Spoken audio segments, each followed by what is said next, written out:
Are we going to pivot to Friday? Yeah, let's get down Let's on do Friday. it. Friday. Got to pick some locks on Friday. Kai? Wow. Look at the improv skills out of you. I don't think I'm hosting this section this morning, buddy. No, it's me. It's me. I was hoping you'd pick up for me in that little course there. We're talking. No. Okay, fine. All right, lead us off. We're going to Ohio State, Loyola. The Blurs looking to repeat on last year's tournament magic, Jim. Big injury question marks for Ohio State. I think of all of the first round matchups, this is the one where where injuries loom the largest. And if you're not looking closely at how much they mean for Ohio State, you're doing yourself a disservice. I like the Blurs. Jim, your thoughts? Loyola, pick 'em, lock, boom. Best bet of the Friday slate. I will have a total later because, of course, I'm Jimmy Undertaker. But this is my favorite side of Friday. I hate that it's the first tip of the game. Highly leveraged right away in the morning. Kai will be having a Bloody Mary at Beer Park. Damn right. This one goes well for us. But yeah, I just think the issues that Ohio State has had, both injury wise and just performance wise, like down the stretch, they lost to Maryland, Nebraska, and Penn State, all outside the top 80 of KenPom. Like, come on, those are major problems. Zedkey's got the ankle. Kyle Young dealing with a concussion that doesn't seem to be getting better. Not super optimistic that either of them will play at full strength. I trust the Ramblers, who have a ton of tournament experience. Pick them for Loyola, I think is a bargain. Loyola. Kyle Young is so important to Ohio State. I cannot stress enough how important he is. Chris Holton said the same thing after the Illinois game in the press conference. He matters. Zedkey matters. And Loyola is so experienced. A lot of these guys played on the team last year when they beat Illinois. Lucas Williamson draws Malachi Branham in one of the best defensive versus offensive matchups we're going to see in the first round. I think Williamson has the edge. He's the savvy senior. Branham's on the stage for the first time as a freshman. I think Loyola has a great game plan for EJ Liddell. It's Loyola for me, Matthew. Are you guys both taking this? I just want to clarify. Mine's only a lean because I cannot bet against my guy, EJ Liddell. I just can't. I know he lost last year first round, but can't do it. Next game up, another early tip. So lovingly, this is in chronological order. Thank you, Jim. I don't have to repeat that. No, Auburn, don't have to do it. Auburn, Jacksonville State. This line is pretty big. Open 17, got bet down to 15.5, 16 at some places. Kai, the Gamecocks have talent. We know Ray Harper is a talent magnet. They don't deserve to be here, but I think that angle is almost working in their favor. I like betting on teams that have no one wants them in the field, so bet against them. I just think back to like the Bryce Alford UCLA 11 seed team and other relevant precedents, or maybe not relevant, depending on how you think about that. I like Auburn, though. I think Auburn smashes. Am I out of my mind here? I'm not with that. Go ahead, Kai. I think Jacksonville State hangs around, Matt. Here's why. Okay. They can shoot the crap out of the ball, number one. They get very good shooting team. They don't play very fast. They have a guy in Brandon Huffman who's not great, but he's big. He can stand up to a guy like Kessler inside at least and make it a little challenging. And the best matchup angle, which I know Jim agrees with, Jacksonville State packs it in to the paint. Oh, you little weasel. I just wrote this yesterday on the plane, actually. So they let teams shoot. They make teams shoot from the outside. They dare you to be a jump shooting team. And guess what Wendell Green and KD Johnson love to do? They love to jack it up if you give them space. So Auburn's going to take a ton of bad shots, and Jacksonville State can shoot. That's a recipe, I think, for a dog to hang around here. Auburn's going to advance, but Jacksonville State plus 15.5, plus 15. I will be taking that on Friday. Yeah, I locked in a plus 16.5, Kai. I love the Gamecocks here. I also love first, 2, 15. Jacksonville State official endorsement here. I think they can hit some shots early. And like Kai said, I think Auburn will be tempted into jacking up some bad ones, which increases quite a bit or sets up a lot of variance for early in the game there. Love that for first to 15. Gamecocks, come on, get it done for us. It's going to be an early, exciting brunch celebration, Kai. Yeah, early tip too. I think that adds to the high variance benefit for Jack State. All right, you guys convinced me. I'm with the Gamecocks. I just like Auburn's getting disrespected because they played a couple of bad games and their guards took bad shots. I think we need to remember how awesome this team was once upon a time. But in this context, I'm with you. Right. I'll ride with you guys on Jack State. Next up, Texas Tech, Montana State. Jim, I've talked about this a little bit this week. I like the dog here. The Bobcats, Danny Sprinkle and the boys from Bozeman. Not a great matchup if you look at it from the Montana State angle, but you could also argue that, basically hold up the mirror and make the same argument back the other direction. What's your prognosis on this one? Yeah, this is one that I think you guys kind of talked me into or got me on the right path. I just think Montana State is really good and well coached, and it's tough to blow them out. They're too physical. They're not like a team that's going to run around and give you a bunch of possessions to knock them out of the park. And Texas Tech isn't really a run up and down team either. And Texas Tech was much better against the spread at home. This is not in front of their excitable crowd down in Lubbock. Montana State, the physicality, I think, can at least match up a little bit with Texas Tech. And Kai, you mentioned it on our show too. Texas Tech does foul quite a bit. Montana State could rack up some points at the free throw line here. Yeah, definitely. And I like your points, Jim. Montana State, I think this is all you need. They're well coached. They're hard to blow out. Those two factors alone, 15-point spread in the first round game of the tournament, I think are huge. And that they have talent. They're big. They have size. Jabril Bello is legit. Adamu. They have a ton of guys that are big wings that can combat Texas Tech at least a little bit, at least hang around. So I'm going to take Montana State plus 15.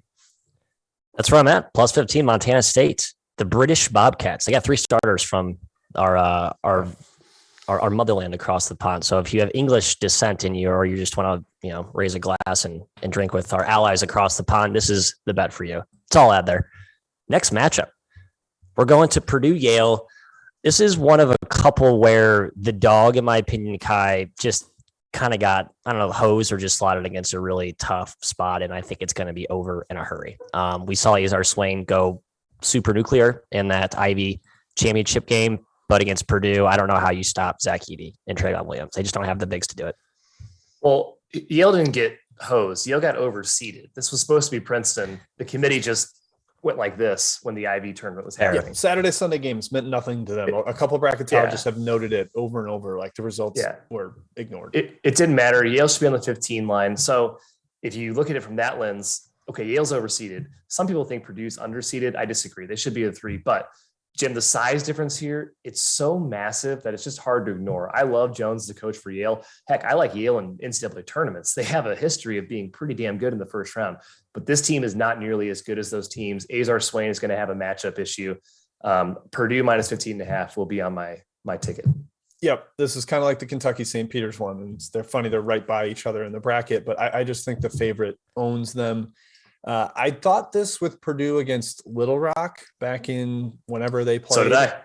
And Little Rock ended up winning outright in overtime. So maybe take it with a half note of caution, but sure. I think the size issue is really immense for Yale. And then I don't think Yale really puts Edey in enough ball screens. That's not really their MO offensively. And Purdue has the defensive concerns, but I don't think it catches up with them until the round of 32. I think they're fine for this one. Only concern for Purdue, Yale's guards are athletic.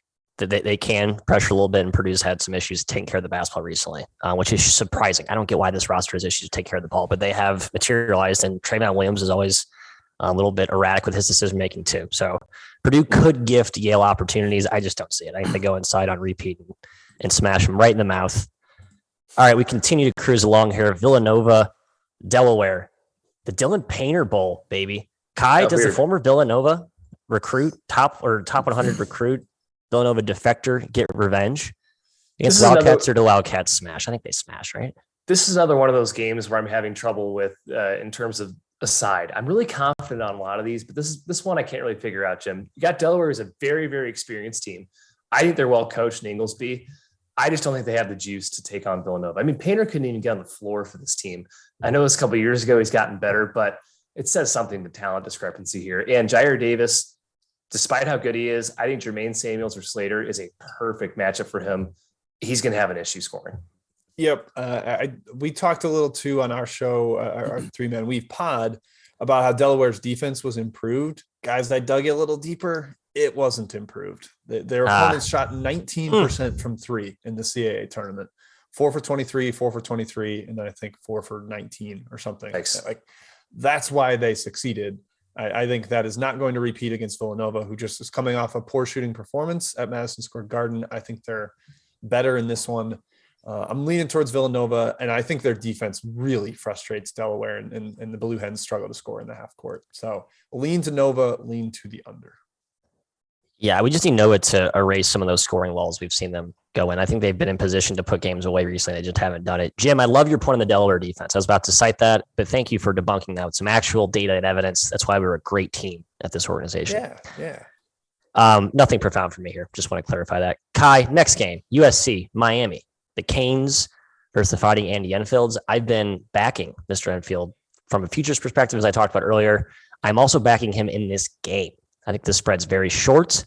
Yep. A couple of interesting matchup wrinkles here. Your thoughts? USC -1.5 will be one of my best bets on Friday.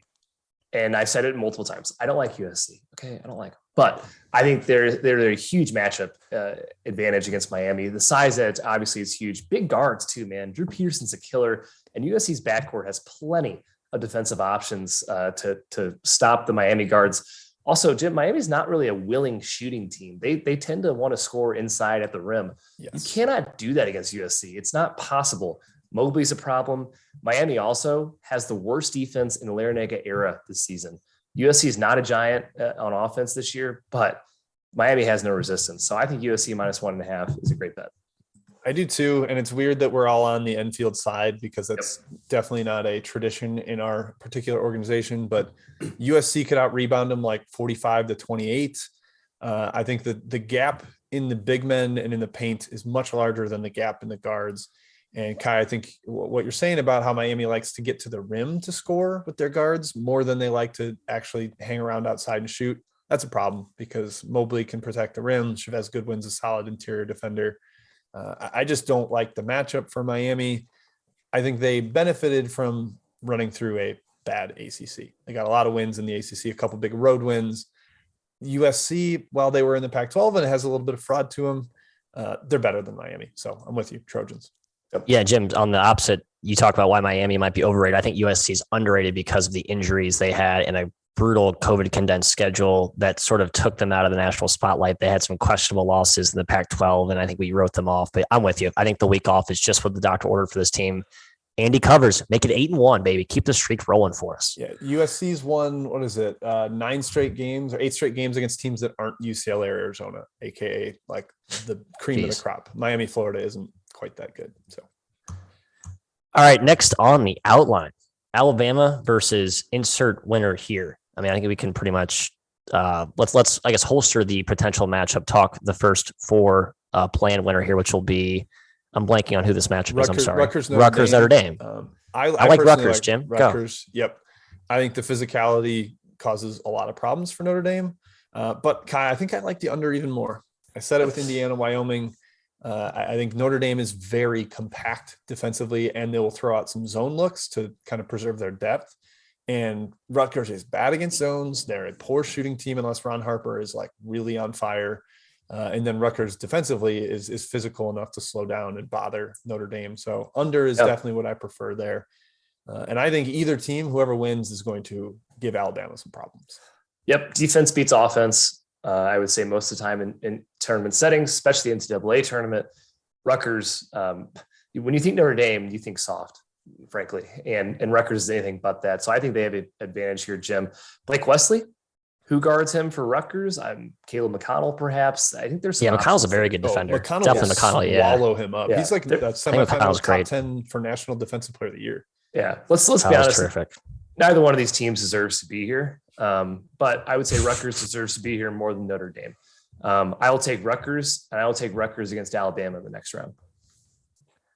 I'm taking Bama. I think everyone's written Bama off, and I'm still sticking with NATO. It's Jim. Sorry, I basically swiped your old girlfriend. I'm now dating your ex in Alabama there. So okay. I know she's damaged goods, but I like her. She's gained weight and is not taking care of herself. I don't know. Enjoy. I'm there. I know. I'm staying with her. I'm loyal. All right, next game up: Texas, Virginia Tech. Kai, the battle of the burnt orange. By the way, do you know that Virginia Tech also has burnt orange? That's the exact shade in their color scheme. Yeah, I believe so. Yeah, like Texas really publicizes it, but Virginia Tech is also burnt orange. Fun facts for no and tell. I like Mike Young in this matchup. I know Chris Beard has been dominant in the tournament. I worry that I overlook some of the things this team does well because of how poorly they look on offense sometimes. They don't really turn it over. They generally make free throws. But again, the way Vatek's playing right now, I think they've turned a switch. Jim talked about the bench improvement. I love Vatek. That's where I'm at. Go Hokies. Yeah, I like Vatek too. +1. I don't trust Texas. Never been cohesive the entire season. I still don't think they have it figured out. I love Chris Beard, man, but Mike Young is just as good with the X's and O's on the sideline. Vatek can shoot.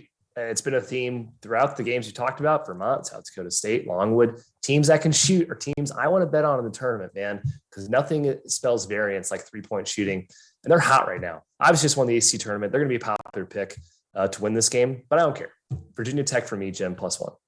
Yep, I'm with that. I get the popularity narrative, and there's a few where I feel like I'm siding with the popular team, and I'm okay with that. So I got to trust what I believe. I don't need to be swayed by public opinion or whatever. Damn right. And I believe that Texas is a broken team that has some serious issues. Chris Beard had the quote recently talking about how like his players think they have all the answers. It's like, well, Chris, it doesn't seem like you have the answers this year. I'm concerned about just every part of the team right now, other than their defense. The offense is just, it hasn't been sharp. And Virginia Tech seems to be firing on all cylinders. So yeah, Matt, give me the Hokies. I just want to go back to that prior game real quick. I saw some good commentary. My guy, Mitchie Harrison, talking about how that winner of the play-in game will have a brutal travel spot to go play Bama. So huge edge for Bama, I think, in that round of 64 game. The true first round, Kai. We don't like giving the first round credence. First four is not the first round. It's not the first round. It's first four. I guess they did change it. They did have it for like 2 years, right? And then they officially good. They should have. Yeah. A fascinating matchup here. This next one, Illinois versus Chattanooga. One of the two parts of the quadrant of doom, as I'm calling it. Man, I just feel bad for Nooga, Jim. Brutal draw against Illinois, a team I think still somewhat undervalued. We'll talk about the Houston matchup here in a second. What are you looking at? Yeah, just going through the matchup for our little site breakdowns. Everybody runs pick and roll against Illinois. Like they face the most pick and roll in the entire country because people want to get Kofi moving. They want to get him away from the rim. Look at what Loyola did to them in the round of 32 last year. Chattanooga runs no pick and roll. They are not a ball screen team at all. It's a lot of off ball motion. It's a lot of post ups through D'Souza and Ianni, and good luck with that against Coburn. Very like Wisconsin influence, right, Jim? Like the very much the Paris coming over. Yep. It's not quite swing. Like they're not really running a ton of swing, but it's a lot of off ball action. And I just think that's a bad matchup. That's like I have a hard time seeing them getting like blown out here unless Illinois is really hot from deep. But I am so torn. This is one of my least confident games on the entire board. Yeah, I'm taking Chattanooga +7.5. I think they do keep this pretty close. The possession count will be low. I'm hoping Lamont Paris, Jim, realizes that, hey, I have Malachi Smith, the SoCon Player of the Year. I have David Jean-Baptiste, an all-conference guy. They can both handle the ball and create their own shot. I hope he says, let's get Kofi in some ball screens. I tend to think he will. Coaches aren't all robots. Maybe Paris will make that shift. I'm worried about Plummer and Frazier. They're killers, man. I mean, they hit shots. That's a tough team to bet against. I don't think either team wanted to see this particular matchup because I think Chattanooga and Matt can beat Illinois because they can match up at least somewhat in terms of mid-majors with Kofi Coburn. D'Souza is going to put up some sort of fight. Now, Coburn's going to win the battle. We're not arguing that at all, but at least there's some resistance. And the guards, Chattanooga, in my opinion, they go toe-to-toe or almost toe-to-toe with Illinois. Maybe Curbelo turns the ball over 10 or so times, takes Illinois out of the game a little bit. I'm taking Chattanooga with the points. So I'm taking Illinois first half -4 is my best bet, partially because I just like how the value sits nicely there at an even number at 4. I don't want to bet 7.5 full game. Also, I think you see more Curbelo second half, and I'm trying to get away from that exposure, so to speak. I think Illinois matches up well with Chattanooga. I think Trent Frazier locks up Malachi Smith. Trent Frazier has like the chip on the shoulder, lockdown defender. Kofi's just too much up front. I know Nuga's got some legit size, but it's not Kofi size. The key thing here, will Grandison be back? I think he matters quite a bit. I believe he listed it day to day. I'm banking on him playing. I'll like my play a little bit less if he's not in there. They need like one more wing shooter. That's sort of where this Illinois team's a little bit soft if you have to find a nitpick.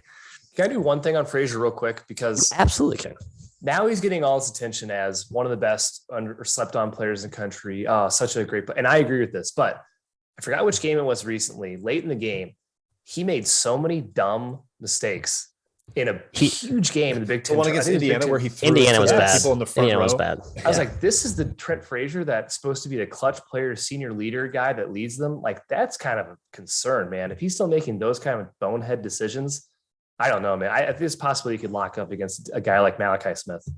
Just saying, 2 cents. Okay, fair. No, it's a viable point. I'm not believing it, but it's a viable point. Okay. Let's hit this one in 3 seconds. Cal State Fullerton, Duke. And please feel free to push back against my Duke bias here. If there's legitimate reasons to back Cal State Fullerton, I cannot find one, Jim. Please be the devil's advocate that we need. They were impressive, I guess. They hit a bunch of shots in the Big West title game, but they still kind of let Long Beach back into it after getting up 8 with 5 minutes left. I think they get crushed. I think this is like the perfect game for Duke where there's not as much pressure because it shouldn't be a close game. If they tighten up late because it's close, then there's a problem. But I think they get ahead early. They get ahead often. We mentioned it, Kai. Anasicki is their best player, and he couldn't get off the bench for Tennessee. He's probably drawing dead against Theo John and Mark Williams inside. So I think Duke big. I'm like scrambling to pull up these notes that I had. Perfect. Okay, guys, I looked up Anna CK's O ratings against Tier A competitions for the last 5 seasons. Are you ready? I'm reading this from this year going back. 95.8, 95.8, 86.6, 94.5, 92.7, 62.2. Anna CK is not good against power competition. He smashed the Big West. He's not going to do it against Duke. Duke rolls in this game. Absolute domination, talent, etc. There's no CJ McCollum walking through this door, Matthew. Duke's got it. Yeah, not only did Duke get the Homer Committee seating with the 2 seed, which may or may not have been deserved relative to Tennessee, they also got the overseeded 15 seed that has to fly cross country to their backyard. So, I mean, you can kind of add up a little bit nuggets of edge for Duke on top of the matchup stuff. I think they smash. So, Duke Freight Train, next game should be a lot more competitive. LSU, Iowa State. This is in the quadrant of ease, soft cupcakes, probably the softest little foursome in the bracket. If you're looking to bet a future, this is where you want to probably dig into. Kai, Iowa State's offense has looked putrid lately, but LSU does not have a basketball coach. I like the Cyclones. I like Cyclones as well, man. It's a big fate of LSU's coaching situation. Like you said, Nickelberry, I'm sure he's a fine coach, but he's not ready for this game, in my opinion. Iowa State can defend. LSU can as well. I like the under a lot in this game, 127.5. I like Iowa State +4. It's going to be ugly. They're going to keep it close. I'm actually probably waiting on LSU, guys. I know that's crazy, but I think there's a little maybe overreaction to the coach. What was Will Wade doing that Kevin Nickelberry can't? Like, was he drawing up really detailed sets? Like, I'm not. Or is Nickelberry going to change everything? Right. He's not going to change things dramatically. It's like, go out and do what we do and play basketball. This happened 2 years ago where everybody got against LSU because Will Wade was out for the tournament and they made the Sweet 16. They were fine. I also am with Kai. I like the under, but I'm not locking it as the best bet because it's already up 3 points and I think it's going to keep climbing. So I'm going to wait, not give that out as a best bet and hope that it gets up to like 129 or something. But I have it circled and probably, or I will be on it. Just kind of waiting, hoping for a better number. Sorry, laughing at chatter. Nothing else to add for me. I just think Iowa State's the better team here. Next game, Arizona versus the play-in winner of, again, why don't the bracket up in front of me? My screen's loading slowly here. Bryant Wright State, a fascinating 16 matchup, Jim. The over has been bet up 3 points, I think, for good reason. I know you broke this game down. What are you looking at? Yep, I took the over 151.5 right as soon as I saw the matchup. It's up to 155. Can't fully recommend it there. I think the matchup sets up really well for Bryant. They zone. Wright State is poor against zones, like 18th percentile nationally. And Bryant's whole offense is get downhill, dribble drive, win one-on-one matchups. And Wright State stinks against dribble penetration. So I think it's a shootout because I do think Wright State beats the zone down the floor a few times, dominates the offensive glass. But I'm leaning towards Bryant. And here's what I want, Kai. I want Bryant to win because I think Arizona beats them by 40-50. I think they murder Bryant. So do I. I think Bryant beats Wright State. It's going to be really, I'm taking the over.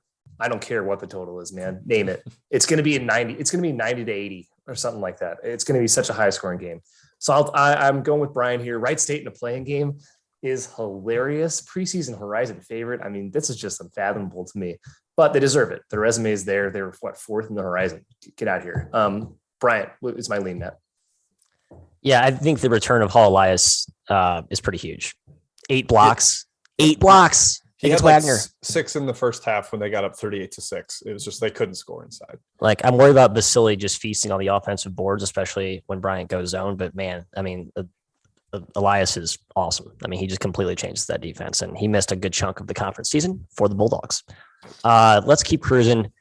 UAB Houston.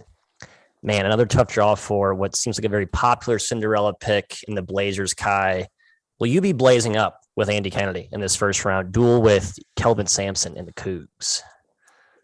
Yes, but only because the spread is just a little bit too high at 8.5. Yeah, can't do it either. I don't think UAB can beat Houston. I think it's a really tough draw for UAB. They needed somebody different, so to speak.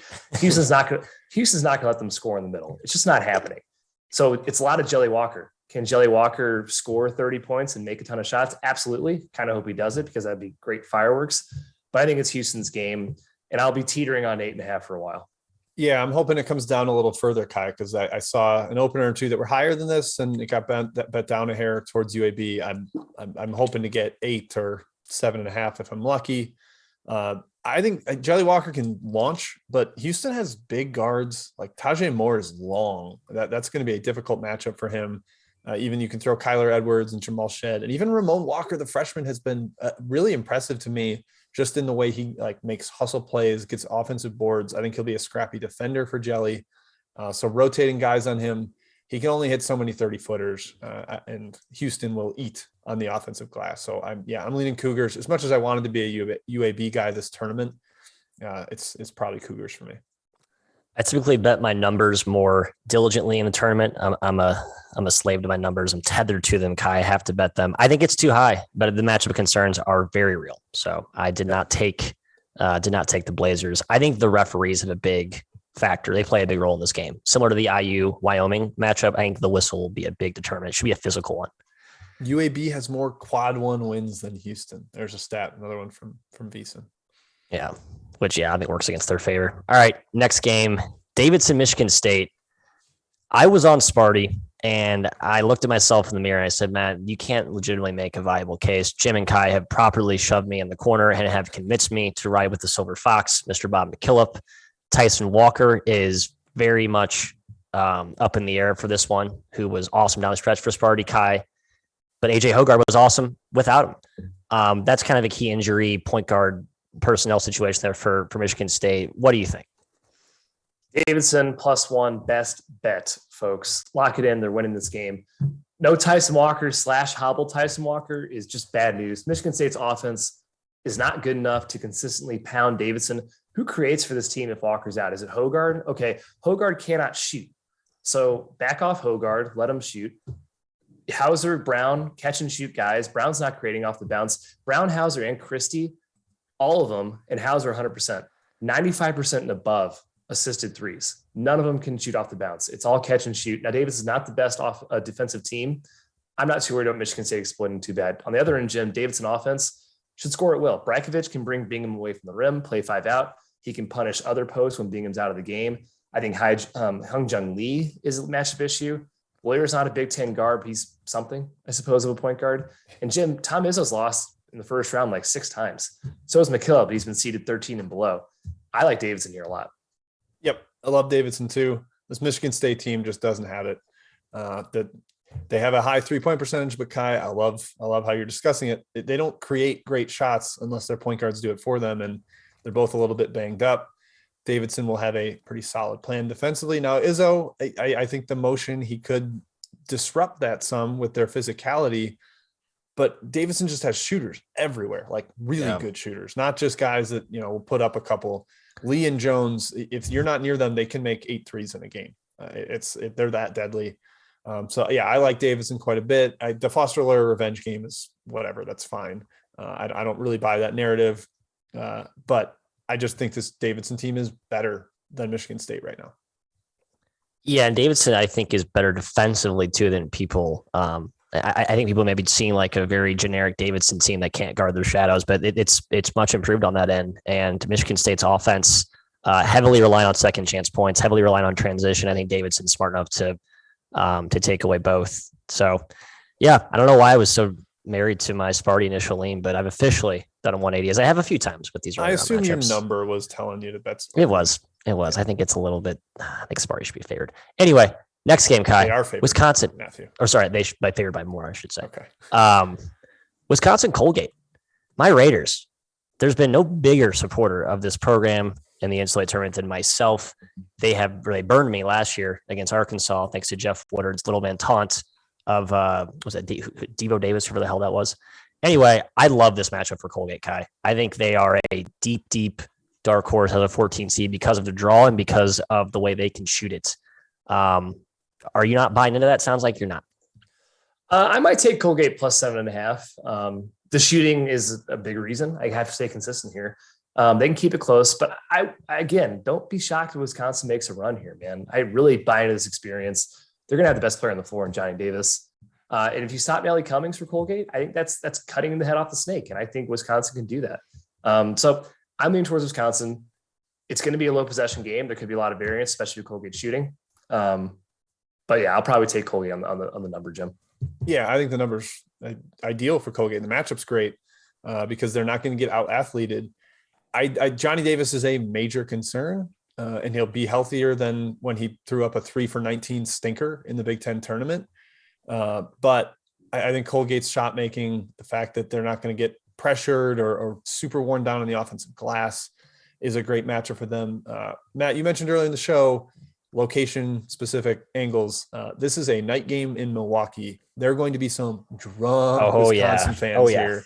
But everybody else is going to be cheering for Colgate, like the Purdue fans, obviously the Colgate fans, all the other teams that are set up in Milwaukee, Virginia Tech, Texas, Marquette fans, if they're there, who knows? Yep. And anybody else that sticks around, I think will at least neutralize that somewhat. I'm downplaying that home court advantage angle in this particular game, leaning towards Colgate. Yeah, the thing with Colgate is I look toward a potential second round matchup if they do get by Wisconsin. I know I talked about how they're a good Sweet 16 value pick for some pools. I worry about their pressure or about how they would stand up against pressure to LSU and Iowa State. They couldn't handle Navy's press in the second half of that Patriot title game. Don't think that'll translate too well when you see Iowa State and LSU caliber pressure.